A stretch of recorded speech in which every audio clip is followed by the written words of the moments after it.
अस्सलाम वालेकुम जी student. Class 9 physics की न्यू बुक हमने स्टार्ट किया हुआ था जो कि गवर्नमेंट ऑफ पंजाब की तरफ से शेयर की गई थी।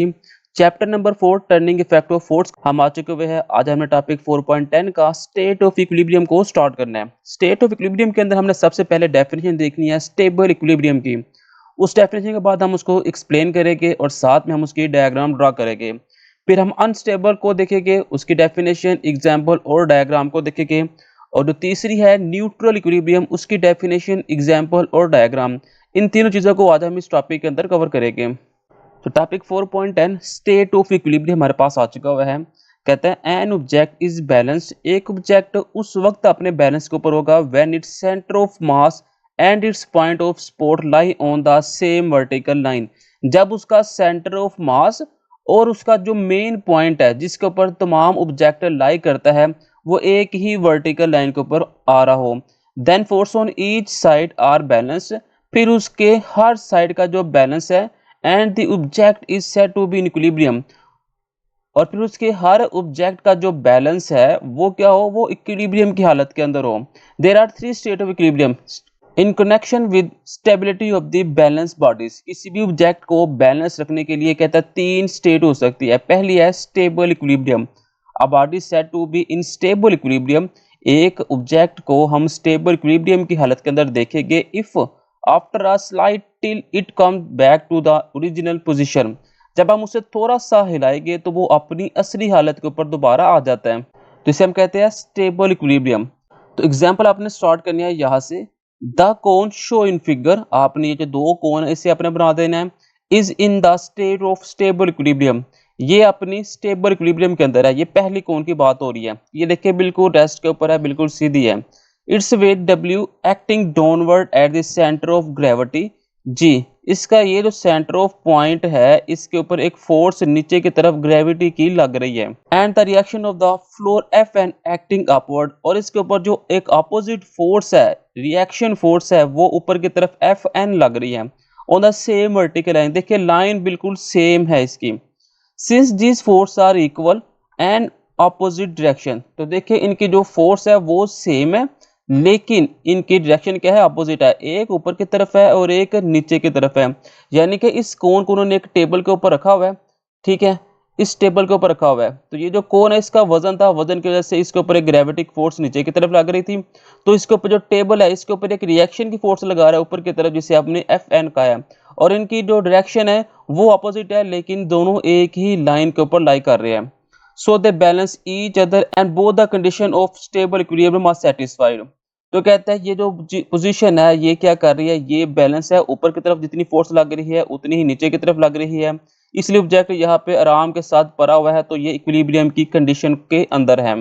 As you know try to push over the cone slightly, फिर कहता है आपने क्या किया, इस कोन को थोड़ा सा पुश किया ऊपर की तरफ। It's centre of gravity is raised, तो इसकी सेंटर ऑफ ग्रेविटी क्या हो जाएगी, वहां से खत्म हो जाएगी।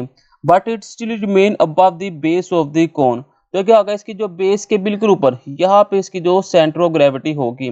The weight W and the normal force F and do not remain in the same line but act like two unlike parallel forces.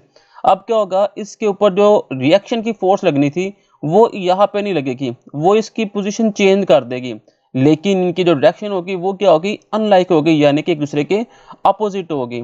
The cone does not remain in equilibrium, अब जो कोन है वो इक्विलिब्रियम के अंदर नहीं है क्योंकि इनकी जो लाइन है वो जो सेम लाइन नहीं रही। Unlike parallel forces produce a clockwise torque which bring the cone back to its original position. अब इसके ऊपर एक टार्क पैदा हो गया क्योंकि इसने अब किस तरफ आना है, इस तरफ आएगी, क्लॉकवाइज घूमेगी। क्लॉकवाइज आएगी तो दोबारा अपनी रेस्ट के ऊपर आएगी, दोबारा असली हालत के ऊपर आएगी। It's worth nothing that the body remain in equilibrium as long its centre of mass lie within the base. अब कहता है ये इक्विलिब्रियम के अंदर नहीं है। ये इक्विलिब्रियम के अंदर कब आएगी, जब इसका जो सेंटर ऑफ बेस है वो दोबारा नीचे की तरफ नहीं आ जाता। तो बेटा जब आपके पास आएगा स्टेट ऑफ इक्विलिब्रियम तब आपने क्या करना है, आपने एन ऑब्जेक्ट से स्टार्ट करना है और इक्विलिब्रियम तक लेकर आना है। फिर आपने बताना है कि इसकी तीन स्टेट है। स्टेबल इक्विलिब्रियम की आपने नाम लिखना है इसका, और यहाँ से स्टार्ट करना है, यहाँ तक आपने इसकी डेफिनेशन लिख देनी है। फिर आपने यहाँ से एग्जाम्पल की हेडिंग देनी है, द कोन से एग्जाम्पल की हेडिंग देनी है आपने। और आपने जब एक लाइन लिखनी है द कोन, फिर आपने लिखना है शो इन फिगर, ठीक है, और उसके ऊपर आपने ये वाली फिगर ड्रॉ कर देनी है। फिर आपने ये सारा काम यहाँ तक लिख देना है, यहाँ तक लिखना है। फिर नेक्स्ट पॉइंट आपने शुरू करने से पहले ये जो दूसरी डायग्राम है ये आप लोगों ने बना देनी है और इसको आपने यहाँ तक बेस तक कंप्लीट करना है, तो आपकी जो स्टेबल इक्विलिब्रियम है वो आपकी कंप्लीट हो जाएगी। नेक्स्ट है अनस्टेबल इक्विलिब्रियम। यहाँ पे सबसे पहले डेफिनेशन है, a body is said to be in state of unstable equilibrium if after a slight tilt its tend to move on further away from its original position. कहता है जब आपके पास कोई ऑब्जेक्ट अनस्टेबल इक्विलिब्रियम की हालत को पूरी करेगा, आपके पास कोई भी ऑब्जेक्ट होगा, आपने उसे थोड़ा सा मूव किया, मूव करने के बाद वो दूसरी पोजीशन के ऊपर चला गया, further way to its original position, यानी कि दूसरी पोजीशन के ऊपर जाके दोबारा पहली हालत के अंदर आता है, तो उसे हम कहते हैं अनस्टेबल इक्विलिब्रियम। यानी कि ये कौन उसने रखी हुई है, आपने क्या किया, आपने इसे थोड़ा सा मूव किया, मूव करने के बाद क्या होगा, ये दोबारा घूम के दोबारा इस तरफ आ जाएगा अपनी ही स्टिल पोजीशन के ऊपर, तो ये अनस्टेबल इक्विलिब्रियम की हालत को पूरा कर रहा होगा। एग्जाम्पल के अंदर कहता है try to unbalance the cone on its tip. हमारे पास एक कोन है, हमने उसे क्या किया, बैलेंस करने की कोशिश की है। It is balance from a movement because W and F and lie on the same line. जब हम देखेंगे तो ये सेम ही लाइन के ऊपर W और F आ रहा होगा। ये देखिए, ये मेरे पास आ गई रिएक्शन की फोर्स, ये मेरे पास वेट की फोर्स आ रही है। Even at slightly till it will not come back to its original position by itself. Rather it fall downward because the center of mass no longer remains above the base. हमने क्या किया, हमने थोड़ा सा इसे move किया, move करने के बाद क्या होगा, ये क्या होगी, नीचे की तरफ गिर जाएगी। लेकिन क्या होगा, ये जो पोजीशन है ये जमीन के साथ ही टच कर रही होगी। It topples over because line of action of W no longer lies inside the base O. In this case, center of gravity is lower on the tilt and continues to fall further. It cannot rise up again because the anti-clockwise torque produced by the move in further downward. देखिए कहते हैं जब हमने इसे थोड़ा सा move किया, move करने के बाद क्या होगा, ये एंटी क्लॉकवाइज मूव कर देगा। देखिए लास्ट टाइम हमने देखा था वो क्लॉकवाइज मूव कर रहा था, लेकिन ये एंटी क्लॉकवाइज मूव कर देगा, तो इसका जो सेंटर ऑफ ग्रेविटी है वो जो है अपनी असली हालत से हट जाएगा। पहले सेंटर ऑफ ग्रेविटी बिल्कुल पोजीशन के जो नोक है इसकी उसके ऊपर आ रहा था, लेकिन अब इसका जो सेंटर ऑफ ग्रेविटी है वो चेंज हो जाएगा, जिसकी वजह से ये अपनी असली हालत के अंदर नहीं आएगी और ये further away to its original position की तरफ जाके मूव कर जाएगी। जब आपके पास बेटा अनस्टेबल इक्विलिब्रियम आना है, सबसे पहले आपने ये डेफिनेशन लिखनी है। ये डेफिनेशन लिखने के बाद आपने एक्सप्लेन की हेडिंग देके आपने ट्राई टू बैलेंस से स्टार्ट करना है और बेस ओ तक जाना है। बेस ओ तक जाने के बाद आपने ये दोनों डायग्राम ड्रा कर देनी है, फिर आपने इनसे स्टार्ट लेके डाउनवर्ड तक इसे कंप्लीट करना है। नेक्स्ट है न्यूट्रल इक्विलिब्रियम। इसकी सबसे पहले डेफिनेशन देखते हैं। A body is in neutral equilibrium if it comes to rest in its new position after disturbance with any change in its centre of mass. आपके पास कोई भी ऑब्जेक्ट है, आपने क्या किया, उसकी पहली पोजीशन देखी, फिर आपने उसे थोड़ा सा मूव किया, मूव करने के बाद आप देखिए कि वो एक नई पोजीशन के ऊपर जाके बैठ जाता है। इसे हम कहते हैं न्यूट्रल इक्विलिब्रियम। एग्जाम्पल आपके पास ऊपर भी दी हुई है, ये नीचे भी दी हुई है, आप कोई भी कर सकते हैं, मैं आपको दोनों समझा देता हूँ। A cylinder resting on a horizontal surface. हमारे पास एक सिलेंडर है और वो अपनी रेस्ट पोजीशन के ऊपर बैठा हुआ है।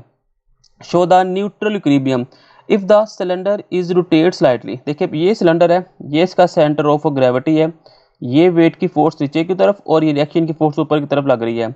अब आपने इसे थोड़ा सा रोटेट किया है, there is no force on torque that bring its back to its original position और move its further away. As the cylinder rotates, the height of the center of mass remains unchanged. जब हमने इसे उस तरफ move किया, जब move करेंगे तो क्या होगा, ये जो पॉइंट था, ये वाला जो पॉइंट था, अब ये चेंज होकर किसी और पोजीशन के ऊपर चला जाएगा और इसकी जगह पे कोई और पॉइंट यहाँ पे आ जाएगा। Its weight and the reaction of ground with the line the same vertical line. तो क्या होगा, ये सेम वर्टिकल लाइन ही होगी, ये वाली ही लाइन होगी, लेकिन इसकी क्या होगी, पोजीशन जो है ना वो चेंज हो जाएगी। जैसे कि एक और एग्जांपल के अंदर कहता है a ball rolling on a horizontal surface. ये एक गेंद है, आपने इसका सेंटर ऑफ पॉइंट देखा, ये वाला इसका सेंटर ऑफ पॉइंट था, ये इसके ऊपर रिएक्शन की फोर्स लग रही थी। जब आपने इसे रोटेट किया, क्या होगा, ये जो पॉइंट है ये उस तरफ शायद चला जाए, उस तरफ से कोई पॉइंट इस तरफ आ जाए, यानी कि ये अपनी असल हालत के अंदर नहीं आता। तो न्यूट्रल इक्विलिब्रियम भी हमें यही कहता है कि अगर आपके पास कोई ऑब्जेक्ट है तो आपने उसके ऊपर कोई फोर्स लगाई है, फोर्स लगाने के बाद वो अपनी असली हालत के अंदर नहीं आता, किसी नई पोजीशन के ऊपर जाके ठहर जाता है, तो इसे हम कहते हैं न्यूट्रल इक्विलिब्रियम। जब न्यूट्रल इक्विलिब्रियम आए तो सबसे पहले आपने ये डेफिनेशन लिख देनी है। डेफिनेशन लिखने के बाद चाहे आप ये ऊपर वाले एग्जाम्पल और ये डायग्राम लिख सकते हैं, चाहे ये नीचे वाले एग्जाम्पल और साथ में ये एक बॉल की आप डायग्राम ड्रा कर सकते हैं।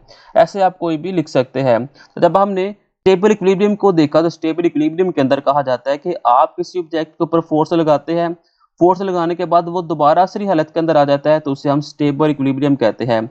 जब हमने अनस्टेबल की बात की तो हमने कहा किसी ऑब्जेक्ट के ऊपर हम फोर्स लगाते हैं, फोर्स लगाने के बाद वो वहां पे नहीं आता लेकिन उसी हालत के अंदर किसी और पोजीशन के ऊपर चला जाता है।